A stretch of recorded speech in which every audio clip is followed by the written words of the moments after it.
Good afternoon, everyone, and welcome to Spanish United Radio. I'm your host, Enrique Sanchez, founder of Spanish United. Today, we have a very special guest on the show. Would you be kind enough to introduce yourself to the audience, please?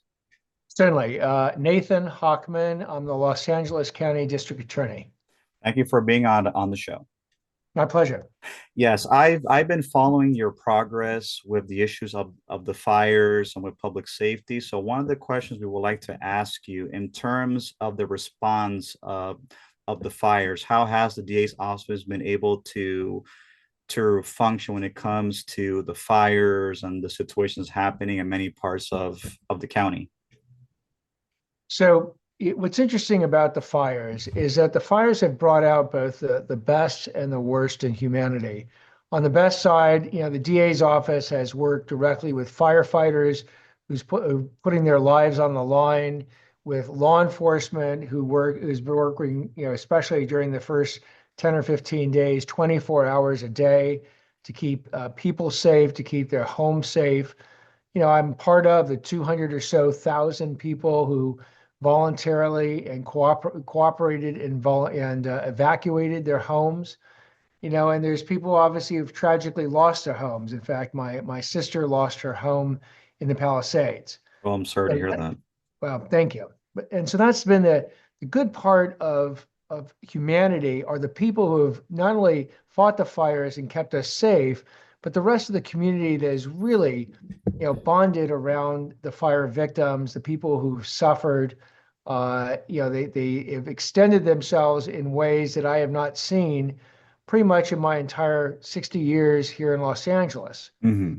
That's the good part of humanity. However, the bad part of humanity is what the DA's office is also focused on. Those are the people who have decided to exploit this crisis for their own benefit, take advantage of people in some of their lowest moments when they've lost everything.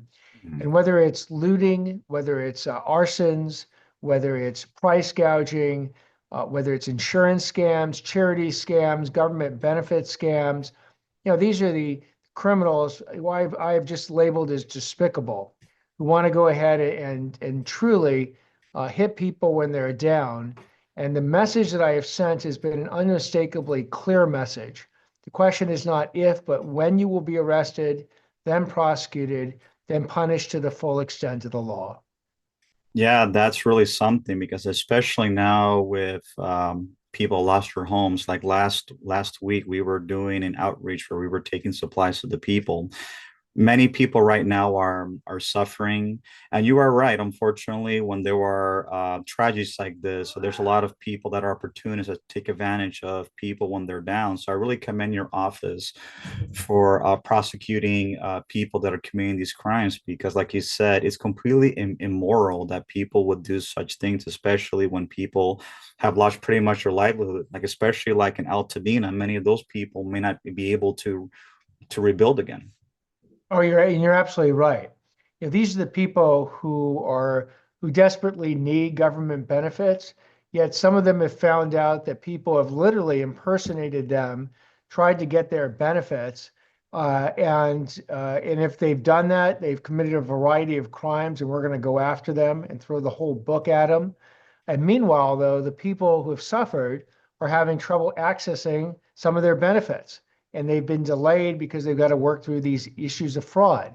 Mhm. So again, our support, our hearts go out to these victims. We're going to work very hard to support them.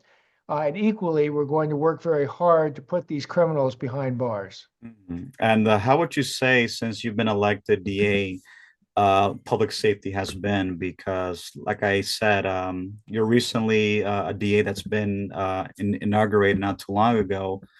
But would you say that crime has actually gone down since you have been DA? Because it's amazing that you have really been able to go after a lot of people, in the last couple of weeks or so. It's interesting. We'll know after the fact, months from now, whether or not crime has gone down here when the statistics come through. But what I can tell you is that the messaging has been, in some ways, completely different than my predecessor. Mhm. My predecessor used to say that there are certain crimes and certain criminals that he would not allow his office to prosecute, even if the facts and the law justified that prosecution. Hmm. I've gone ahead and said I'm not going to adopt those extreme policies anymore. They didn't work. Nor Hmm. am I going to adopt extreme policies of mass incarceration, another set of policies that don't rely on the facts and the law. Instead, I have emphasized that our approach will be is what I've called the hard work middle or the hard middle, because you got to do that extra work to look at each case individually, look at Hmm. the individual defendants and their background, the crime committed, and the impact on the victim to determine who the true threats are to our public safety. And those are often the repeat offenders who must be put behind bars and the ones that aren't. Your first time nonviolent offender still has to pay a debt back to society if they violate society's laws. But that's where non-prison alternatives come to play, like community service, restitution, pay it back if you stole something, or a diversion program that says if you have a serious drug addiction, we'll give you a choice. Go to prison or go through an 18-month rigorous one day at a time program that if you get through successfully, will wipe your record clean of the crime. Oh, So wow, we've been impressive. adopting this hard middle approach and it's resonating. It takes a while to get the word out, but we are getting it out every single day. So is it like a new program? Because I've never heard before that particular program that you mentioned. Do you know what? It's more of a philosophy on how we're going to approach cases, all different types of cases. These are not just your looting, your arsons, your price gouging cases. These are your violent crime cases. These are Hmm. your violent homicides. These are your, smash and grab robberies, residential burglaries. These are your fentanyl poisoners, your human traffickers. These are people who are committing crimes in homeless encampments. Hmm. It's the same overall approach that we're now going to use to do two things: prioritize public safety, but still enact real and effective criminal justice reform. These Hmm. issues are not opposite each other, they can be done at the same time. Hmm. So would you say when it comes to violent offenders, depending on the case, is like do you also apply like the RICO Act? Because I know that when it comes to like criminal organizations, they apply the RICO Act in addition to whatever crime that they committed. So that's one of our questions. So the RICO Act is mostly a federal statute. There's a state equivalent for it. But the idea with RICO is that you're trying to take down an entire organization. It's the Racketeer Influence Corrupt Corrupt organizations. Organization Act. And so you're designing that act to go after the gangs, for instance, going after the cartels, going after sophisticated businesses, Like the mafia. are committing these type of crimes. So we do that on the state side, but we coordinate as well with the federal authorities to help them as well bring federal RICO cases against gangs, for instance. Hmm. Well, yeah, because I know that originally when the RICO Act started, I believe it was in 1970s. Originally, it was started against the mafia, but then they started to apply to different organizations. So Correct. so I wasn't aware that the RICO Act is also done on a state by state basis. I thought that was just done on the federal level. Well, we have both conspiracy type statutes, criminal profiteering type statutes, and then a whole variety of statutes that become the substantive crimes. Whether again, if you're going after a gang, it can be murder, manslaughter type of statutes. It can be money laundering type statutes. It can be identity fraud, depending on what's being stolen type of statutes. Obviously there's prostitution, there's I think of all the different things that gangs Mhm. get involved with, Right. extortion schemes, you name it type of schemes. The state generally has a law that will fit that type of scheme, and we can go after these people. Yeah, because I remember on the news a couple of days ago, I saw where you were speaking that your office charged like 500 people statewide for human trafficking. It's like that was a huge bust like in recent years in our state. Like, it's amazing that you were able to catch all those people. They usually run like underground.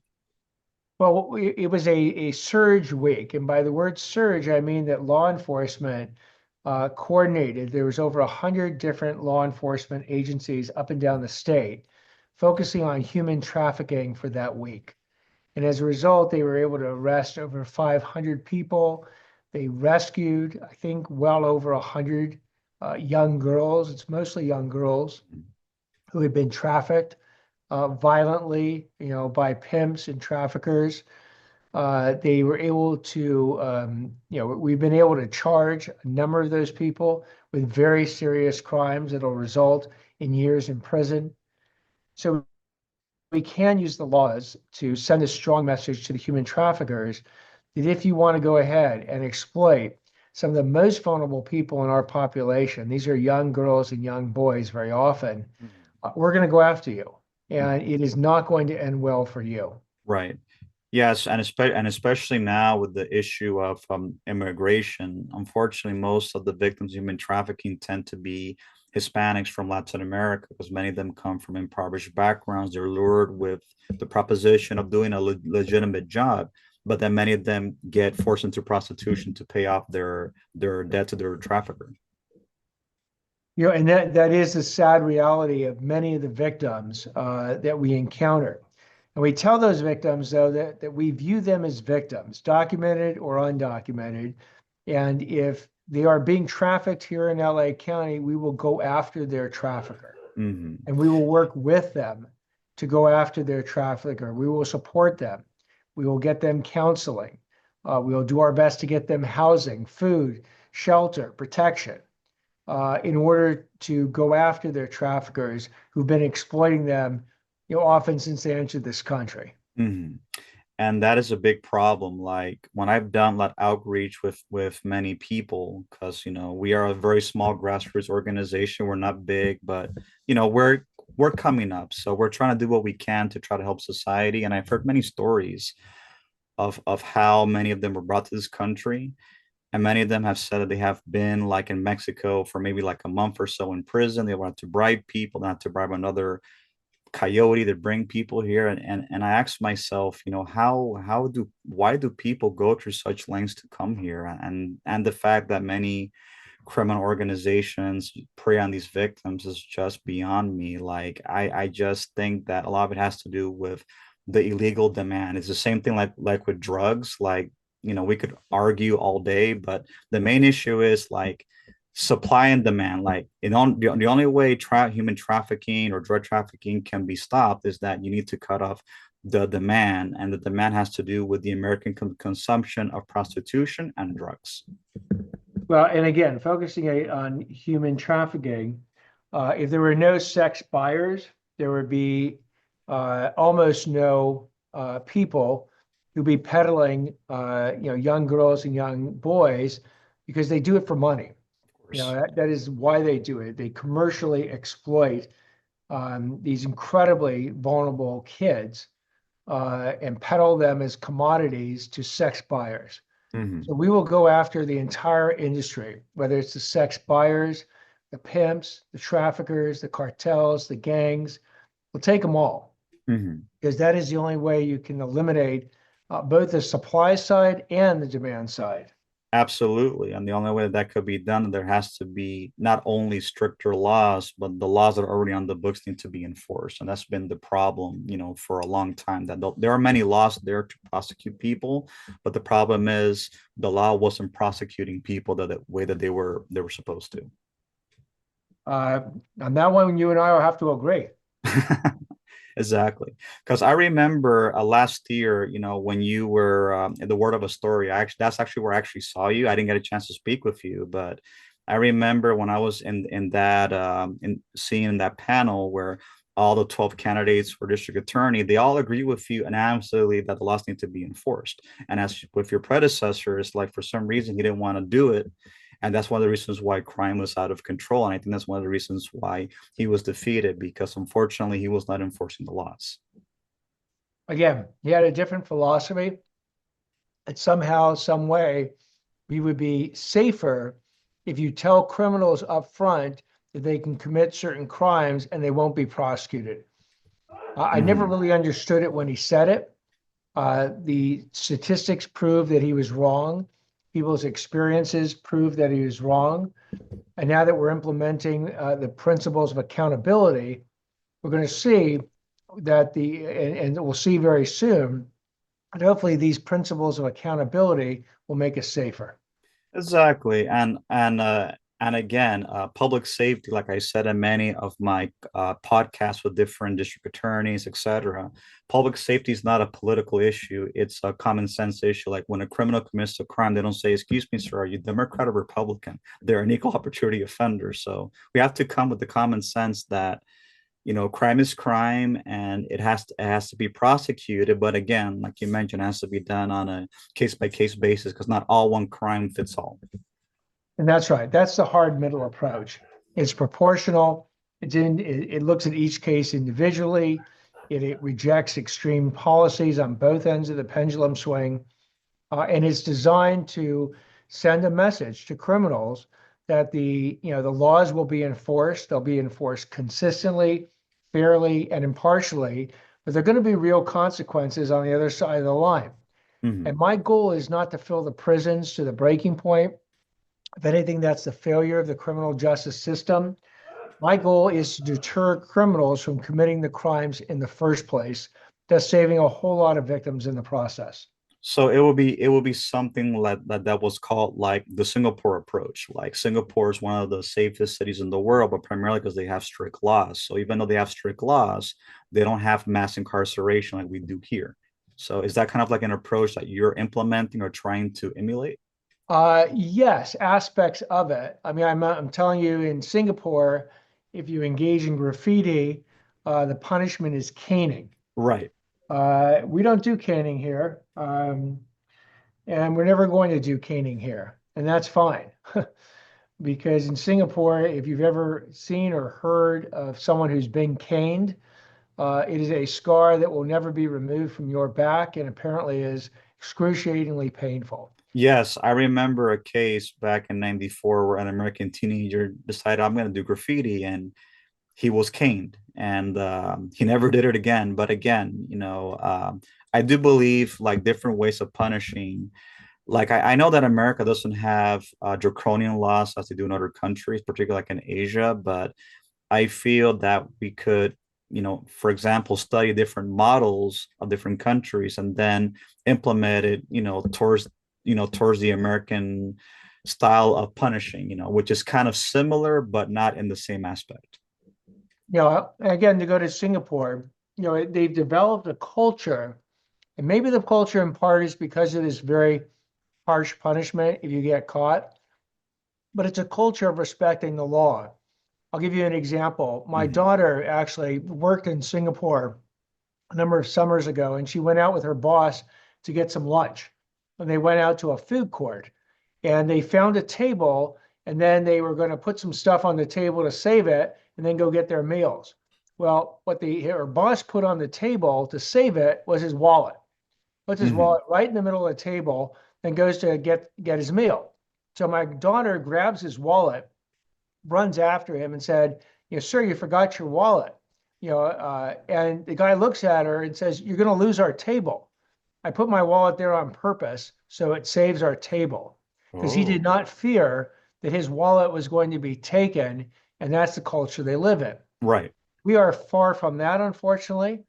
But again, we can incrementally get closer and closer, adopting smart laws and proportional enforcement as we go forward.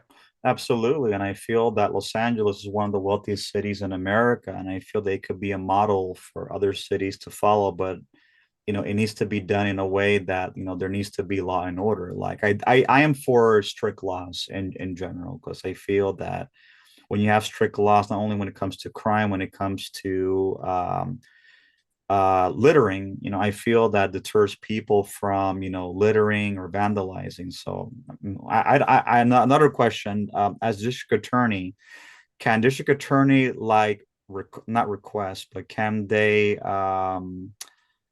man, what's that word? Can they like introduce a bill that could become law or suggest a law? You can sponsor bills. Ultimately, bills have to be brought by state legislators, whether Hmm. it's in the state assembly or the state senate. Finally, as you know, signed by the governor. But a district attorney can help sponsor a bill along with the legislature. And we intend to do that. For instance, we're working with state legislators to make looting a felony. Mhm. Right now, looting is a misdemeanor with a maximum sentence of 6 months in county jail.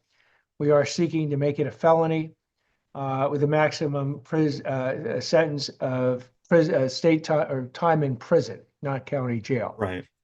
So that would be something that I would be a sponsor of along with a state legislator. Okay, so that would be what, like a couple of years in prison, a year in prison. Like, how does the felony charges work in terms instead of in contrast to misdemeanors?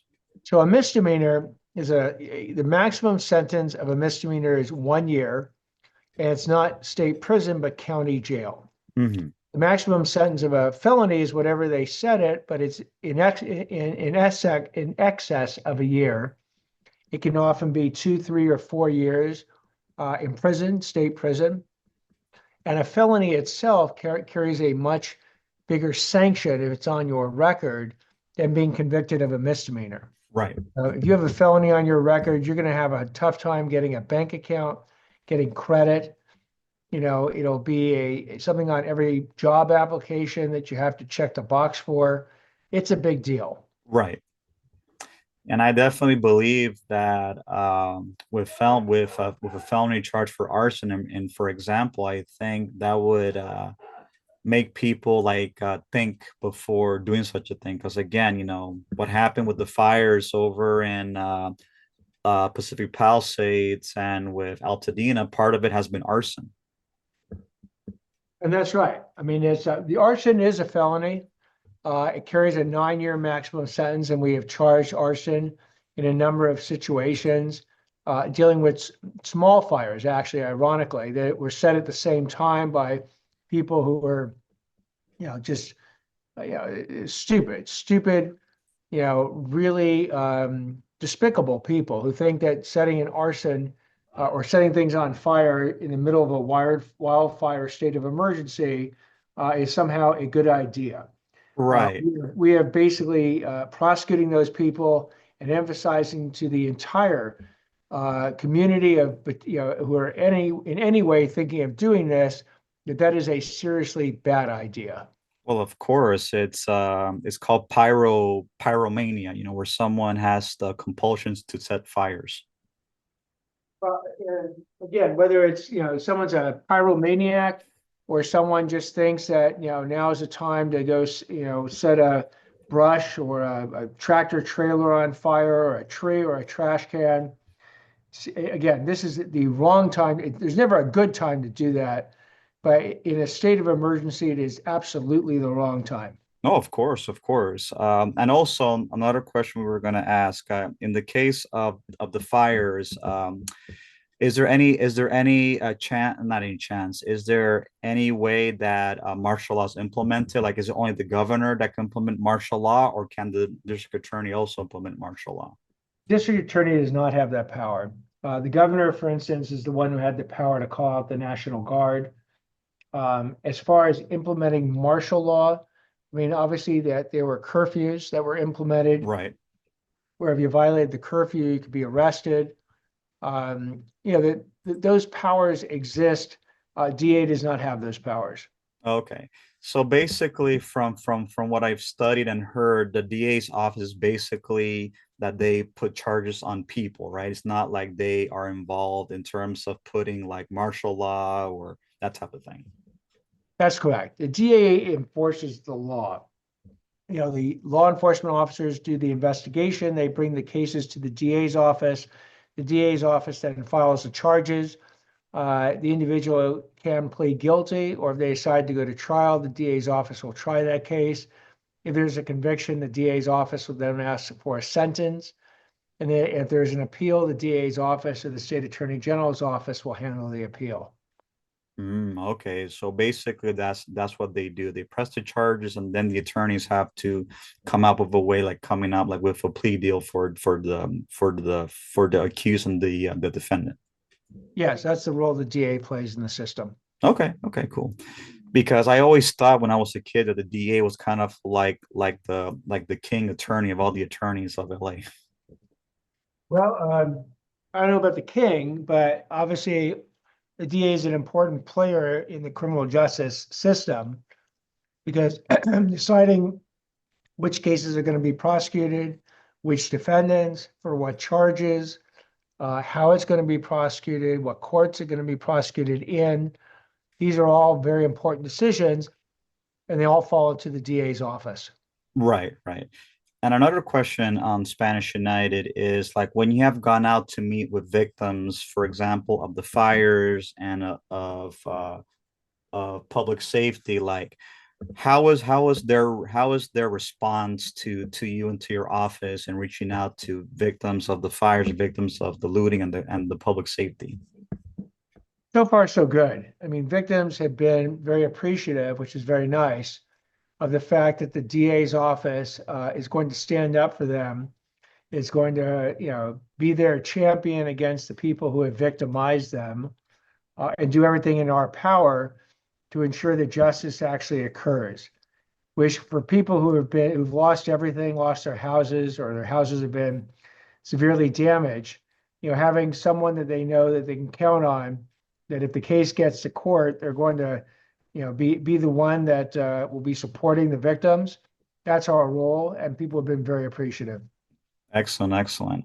And I also wanted to ask, how would you say the DA's office the relationship is with the Hispanic community? Would you say the Hispanic community has been receptive to your policies in terms of the issue of the fires and the issue of public safety? Well, the Hispanic community is incredibly important to myself as the district attorney, to the whole DA's office, to the whole community. And we've done significant reach out to the Hispanic community to make sure that they understand that the DA's office is going to be their champion. Hmm. Once, I and the whole office want to hear what the issues are in their community. We've been out to Altadena as it affects the fires, but more than just the wildfires. There's crime going on every single day in all these communities, including ones in which there's a heavy Hispanic population. Hmm. And we want to make sure that they understand that if they are victims of crime, they come forward, let us know that they've been victimized, and we'll do our best to bring them justice. Hmm. If there are any problems in the system, if they are not treated the way that they think they should be treated, we want to know about it. Hmm. We're not looking for a situation that will, that's going to fester and blow up at some point in the future. I just assume head off any problems. And so if any member of the public thinks that somehow the system isn't working correctly, I want to know it and Right. fix it. Yeah, one of the things that we do in Spanish United is that we try to encourage community involvement within the Hispanic community. Unfortunately, many within the Hispanic community, depending on their status, want to be involved, but they tend to be insular. So we try to motivate those in the Hispanic community to be involved, to be proactive. And I always encourage them, me myself being a community leader, is always to be involved. Like if you see a crime, report it, work with the authorities, because like you mentioned, the authorities are not the boogeyman, as many Hispanic people think, but they're there to help people, because that's why they're there. They're there to protect the community and to have law and order. So when I've done workshops with many different communities, I have done workshops in San Gabriel Valley and Burbank, etc.